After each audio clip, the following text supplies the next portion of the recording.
Hi guys! Welcome back sa aking YouTube channel. Papakita ko sa inyo guys kung paano magtanggal ng buto sa dilis. Ayan, pag ganito kalaki. Ayan. Papakita ko sa inyo guys. Ayan oh.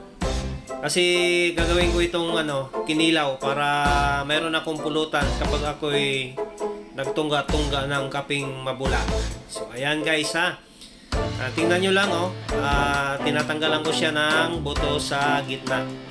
So yung gagawin is putulin nyo muna yung ulo. Ayan, pinuputol ko muna yung ulo. Ayan, tapos inaano ko yung ko sa gitna. Ayan, para mabilis magtanggal ng buto. So ayan guys, ganun lang So ano to, 1 kilo, pero di ko na to ubusin kasi matagal. Pag naano na yan, pag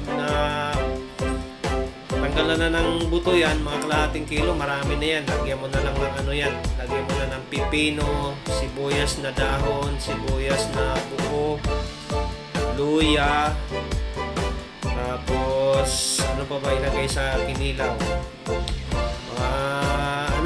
pang pasarap, asin. Yan, asin lang ilagay natin yan, asin. Ayan, pinapakita ko lang sa inyo kung paano magtanggal ng guys, buto. So ayan. So ganun lang kadali. Tanggalan nyo lang muna ang ulo. Tapos sabay hila ng dandahan sa likod yan. Pag nakuha nyo na yung kabilang side, ayan. Mabilis lang guys. So ayan. Ano lang ang paggawa ng pagtanggal ng buto pala. So ayan. Kasi pag hindi natin tanggal itong buto guys, pag gawin natin kinilaw, may posibilidad na babara sa ating lalamunan yung buto na yan. Kasi medyo malaki itong dilis na to eh. Ayan. Kahit medyo maliit, pa rin natin, tanggalan pa rin natin ang buto tsaka yung ulo, kasi pait yung ulo eh. Yung pinakahasang nila, kung natin isama kapag tayo gumawa ng kinilaw kasi mapait. So kailangan talaga ganito ang process, tanggalan ng buto. So ayan guys. So marami na naman akong maubos nitong kape mamaya pag gawa ko na to ng kinilaw. Pero malakas sa uric to, yung dilis. Sinasabi ng doktor na malakas sa uric ang dilis, pero hindi ako naniniwala. Pag lahi nyo talaga mayroon kayong uric, hindi ka kumakain ito, sasakit pa rin yung mga buto-buto nyo, mga buto-buto natin. So ayan mga kapatid, wala magtanggal ng buto sa dilis kapag tayo gumawa ng kinilaw. So ayan. So sa sunod, ipakita ko sa inyo kung paano naman mag-process ng kinilaw. So ang pinapakita ko lang muna sa inyo is pagtanggal ng buto, para mayroon naman kayong idea or tips kung paano tanggalin tong buto ng dilis. So ayan guys, huwag natin hugasan ng tubig ha. Tip ko sa inyo, pag kayo gumawa ng dilis na kinilaw, huwag nyo hugasan ang dilis ng tubig or kahit anong isda pag gumawa kayo ng kinilaw guys. Kasi hindi na masarap pag tubig ang ihugas nyo. Dapat ang ihugas is suka lang ha, suka.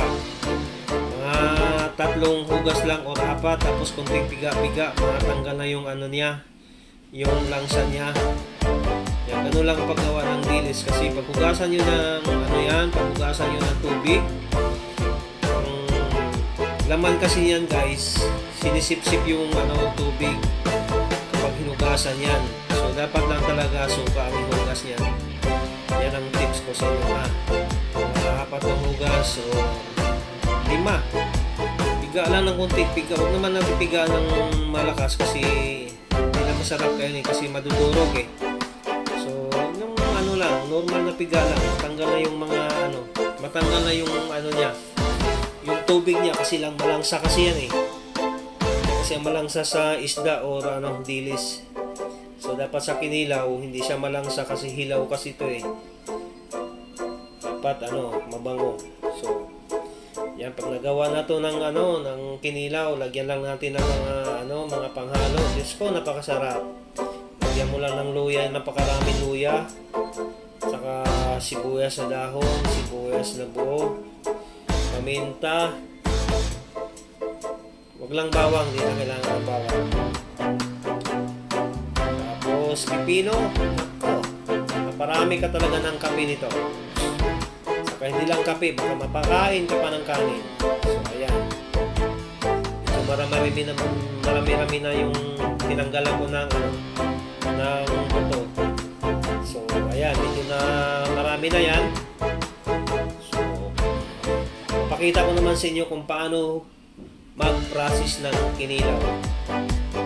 Bisaya version, kahit Tagalog version, pare-parehas lang naman yan ang procedure na process ng paano gumawa ng kinilaw.